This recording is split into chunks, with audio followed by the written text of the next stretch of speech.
ये दुनिया के लोग जो भगवान की परिक्रमा करते हैं ना, जितने भी लोग भगवान का परिक्रमा करने जाते हैं, मंदिर जाते हैं, परिक्रमा करते हैं, ये लोग मंदिर में जाकर जब पीछे प्रणाम करते हैं तो कभी मौका मिले तो एक बार इनसे पूछना जरूर कि भैया आपने कोई शास्त्र, आपने कोई पुराण कभी पढ़ा है? आपने शास्त्र पुराण का स्मरण किया है? हमारा कोई शास्त्र, कोई पुराण, कोई वेद यह वर्णन नहीं करता कि मंदिर के पीछे हम प्रणाम करें।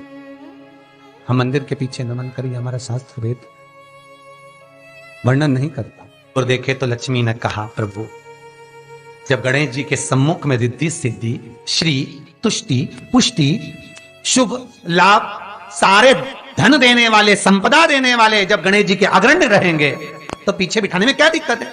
आप भर दे दो। भगवान विष्णु ने तथास्तु कह दिया। दरिद्रता दुख तुम्हें वर देता हूं कि तुम गणेश जी के पृष्ठभाग में विराजमान हो गए। इसलिए निवेदन है, मंदिर में नहीं, घर के अंदर, घर में जहां सबसे आगे फ्रंट में गणेश जी की टाइल्स, गणेश जी की मूर्ति, गणेश जी का फोटो प्रथम भाग में बिल्कुल बाहर फ्रंट में घर के दरवाजे के नहीं लगाना। क्यों? जब जाओगे तो पृष्ठभाग गणेश जी का तुम्हारे जाते समय पड़ेगा। जीवन में दुख, तकलीफ, कष्ट आते ही रहेंगे।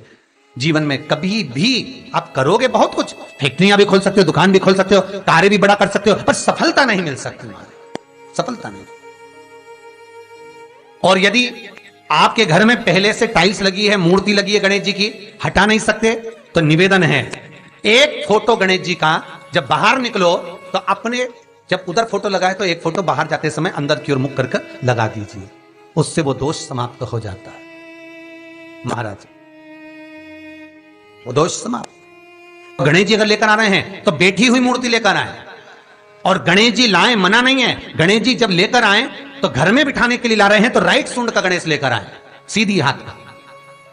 आपका सीधा हाथ देख लेना, उसी के हिसाब से गणेश जी को अपनी ओर रखकर, या गणेश जी का सीधा हस्त कमल देख लेना। आपका तो उल्टा मान्य होगा जब आप देखेंगे तो गणेश जी का जो सीधा हस्त कमल हो उस साइड अगर गणेश जी की सूंड है तो वो सूंड का गणेश घर के अंदर विराजमान हो।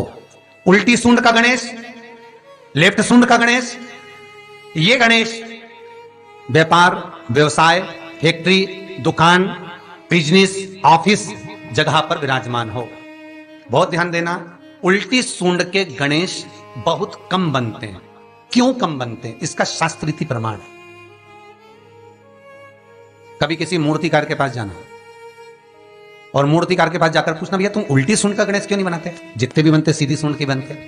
कभी पूछना उससे, वो बताएगा कि उल्टी सूंड के अगर गणेश जी बनाए, 50 गणेश जी अगर उल्टी सूंड के बनाए हैं तो उसमें से कम 30 गणेश जी अपने आप टूट जाते हैं या बिगड़ जाते हैं। ये शास्त्रीय है। उल्टी सूंड का गणेश बहुत कम पक पाता है या मिट्टी का बन पाता।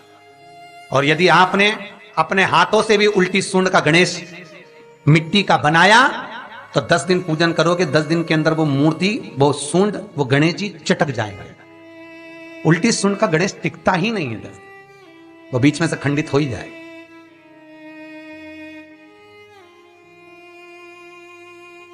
वो तो स्वयं गणेश जी कृपा करें, स्वयं विनायक कृपा करें और उल्टी सूंड के गणेश जी अपने को मिल जाएं और वो गणेश जी हमारे घर में आ जाएं तो वो फिर नहीं चटक। सीधी सूंड के गणेश जी को मनाने के लिए महाराज मंत्र की 50 माला करना पड़ती है। तो समझ लो सीधी उल्टी सूंड के गणेश जी को मनाने के लिए मात्र 5 माला में भगवान गणेश प्रसन्न हो जाते हैं। अर्थात उल्टी सूंड का गणेश शीघ्र प्रसन्न होता है।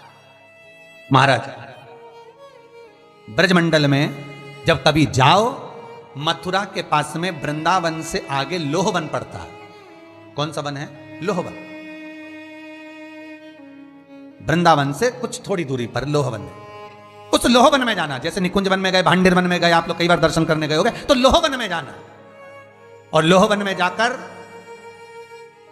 थोड़ा सा सरसों का तेल लेकर अपने ऊपर से 21 बार उतार कर लोहवन में भगवान शिव का स्मरण कर कर, यमुना का स्मरण कर कर, विष्णु और कृष्ण का स्मरण कर कर, वो तेल सामने एक मूर्ति मिलेगी जिसका शीश नहीं होगा, उस मूर्ति पर चढ़ा देना। इसका भी चरित्र शिव महापुराण में आता है महाराज, इसका भी व्याख्यान आता है उस मूर्ति का है। लोहवन ब्रजमंडल में लोहवन का व्याख्यान स्कंद पुराण में भी है। आप मेहनत कर रहे हो, फल नहीं मिल रहा, आप दुकान खोल रहे हो, चल नहीं रही है, आपका चित्तवृत्ति, आपके जीवन में सफलता आ ही नहीं रही, तो कहीं मत जाइए। आपके जीवन में 25 बार अंगूठी बदल के देख लिया, कभी पुखराज पहन लेते, कभी मोती पहन लेते, कभी नीलम पहन लेते, कभी कोई महाराज ने कहा तो ये कर लिया, कभी कोई महाराज बोला तो ये कर लिया, फल नहीं मिले, कहीं मत जाओ, कुछ मत पहनो, उसकी शरण में जाओ, उसकी शरण। लोहवन पहुंच जाओ, वृंदावन से 4-5 किलोमीटर की दूरी। रिक्शे वाले से बोलो कि वो लेके जाएगा, 5 रुपए लेता है। लोहवन जाओ, वहां विनय करो, 10-15 मिनट बैठ लो, भजन करो, यमुना जी का स्तमन करो, शिव का नाम जाप करो, शंकर का भजन करो, और वो सरसों का तेल 21 बार स्वयं उतारो, स्वयं चढ़ा दो, आओ वापिस। उसके बाद तुम किसी कार्य को करोगे तो सफलता जल्दी मिलेगी, काम अटकेंगे नहीं, काम सफल।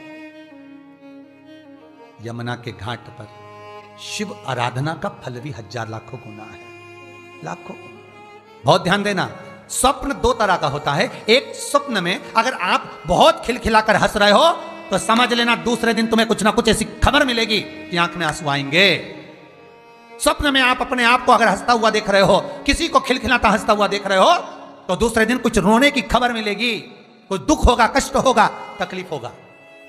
और अगर स्वप्न में आप भगवान को मुस्कुराता हुआ देख रहे हो, स्वप्न में आप भगवान को हंसता हुआ देख रहे हो, तो जरूर तुम्हारे ऊपर कुछ भगवान की कृपा होने वाली है, जरूर कोई अच्छी खबर आने वाली है। दोनों के हंसने में अंतर है। सांसारिक मनुष्य स्वप्न में हंसता दिखे तो दुख मिलेगा, और भगवान हंसता हुआ दिखे तो सुख मिलेगा।